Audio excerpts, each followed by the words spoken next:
You know that feeling, right? When you're uh, super qualified for a job, you know your stuff inside out, but then the interview starts. And suddenly, finding the right words to say how good you are feels, well, almost impossible. Like a performance. Oh, absolutely. It's such a common thing. The pressure really gets to you, doesn't it? Even if you're totally prepared. It's less about not knowing and more about, like, translating that knowledge smoothly when you're on the spot. Exactly. And that's really our mission for this deep dive. We're going beyond just listing things to say. Yeah. We want to get into how you use specific communication tools, specific phrases to sound, natural, polished, confident. Yeah, genuinely confident. Think of it as sharpening your communication edge for those really key moments. We've looked at advice from communication experts, some really practical stuff, and pulled out strategies to help you talk about your skills and your enthusiasm effectively. The idea is to turn that interview stress into, well, a chance to really connect and show who you are. Okay, so let's set the scene. You've got the interview lined up. Maybe it's on a screen, maybe face-to-face.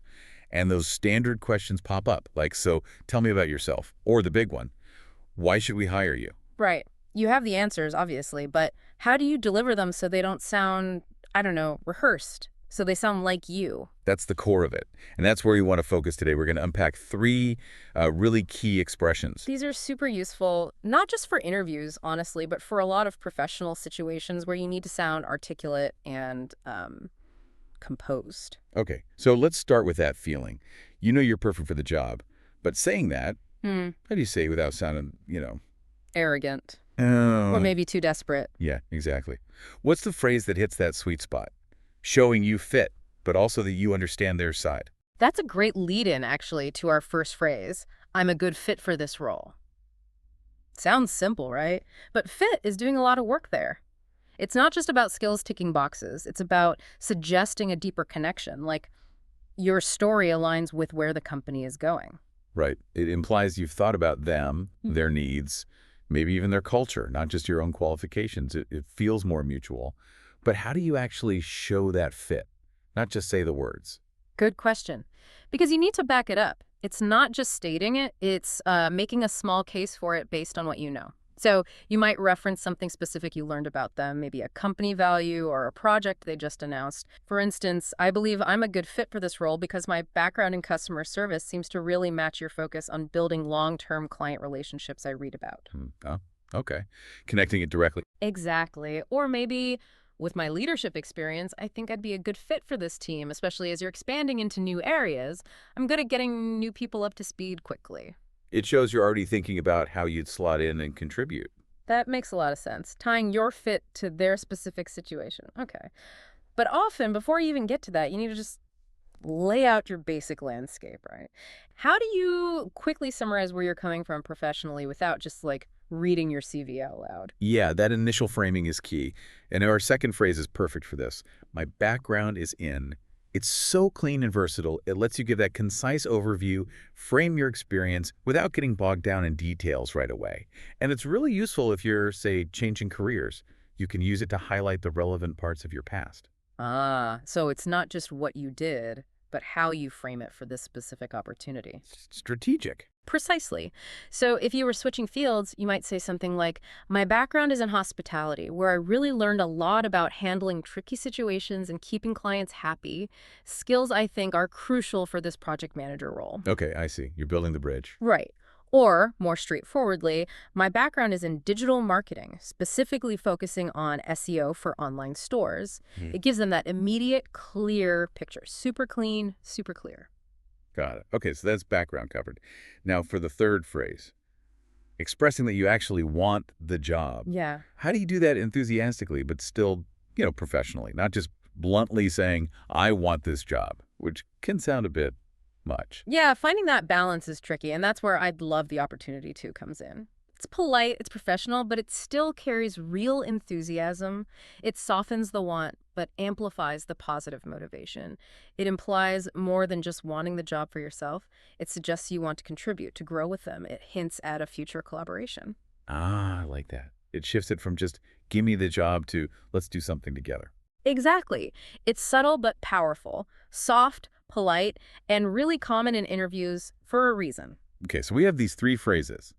I'm a good fit, my background is in, and I'd love the opportunity to. Let's hear how they might sound woven together in a real back and forth. Imagine Sarah interviewing with Mr. Jenkins. So Mr. Jenkins might start with, Sarah, tell me a bit about yourself. And Sarah could reply, well, my background is in sales and customer service. For the last 5 years, I've been working in retail, managing small teams there. Okay, concise. Then Mr. Jenkins asks, and why do you think you're a good fit for this particular role? Sarah could say, well, I've managed teams before, like I said, and I thrive in fast-paced settings. I believe I'm a good fit for this role because I have a track record of motivating people and hitting our targets. Nice, she backed it up. Then maybe Mr. Jenkins asks, anything else you'd like to add?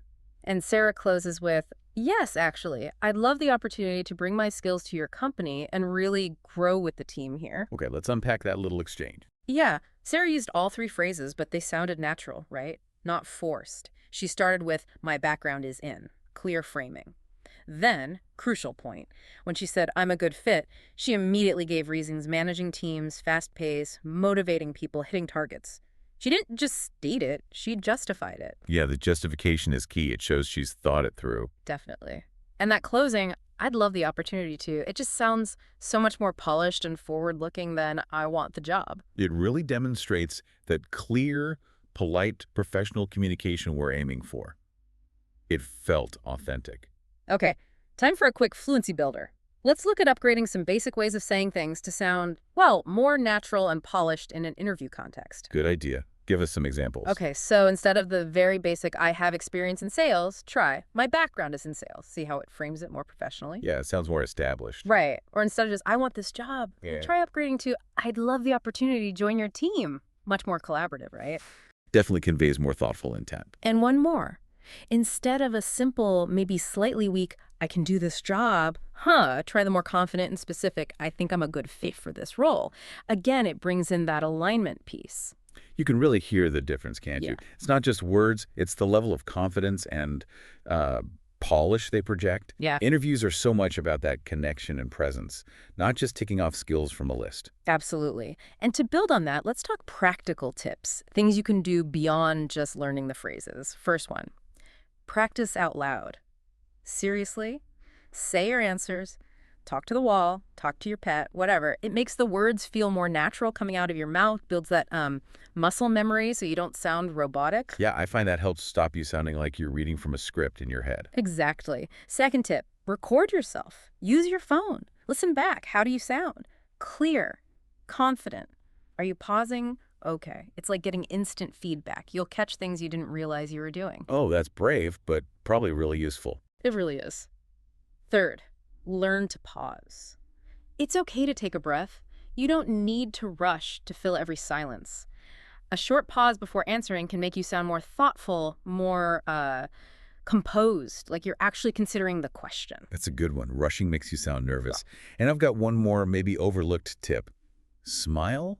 Seriously, even on a phone interview, people can hear a smile in your voice. That's so true. It changes your whole tone, your energy, makes you sound warmer, more positive, more confident. It's that tiny thing with a big impact. Great addition. Okay, so quick recap then. We covered those 3 power phrases.